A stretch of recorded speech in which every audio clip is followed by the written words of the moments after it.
खन्थाइनि मुं जिउनि आगान। हान्थिबाय लाना जिउआव मोनसे सिमां, नाजाबाय मोननो सैथोखौ थार गोसोजों सुबुंनि नोजोराव।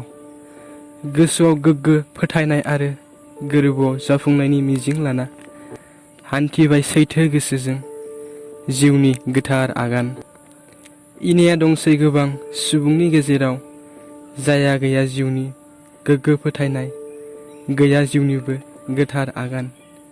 जायनि गोसोआव दं मोजां साननाय आरो बुजिनाय, बेनि गोसोआवबो दं थार अननाय। सैथो गोसोजों हान्थिनायाव दं जेब्लायबो गोजोन खुसि। सुबुङा हान्थिनाय जिउनि आगाना मोनदांस' हाया इयुननि संसार। सुबुङा लुबैयो जाफुंसारनो हान्थिनाय जिउनि गोथार आगानजों, नाथाय जाफुंसारा समनि फाखनाव फेलेंनि मिजिंजों। सुबुङा हान्थिनाय जिउनि आगाना फेलें जायोब्ला बेयो समनि गेलेनाय। नाजासेयावबो जुदि सुबुंनि साननाया जाफुंसारा, बेयो सोरनिबा सुथुरनि फाव फान्दायनाय। बाहायनो रोङोब्ला मोजां गाज्रि साननो हानाय गोहोआ गावनावनो दं।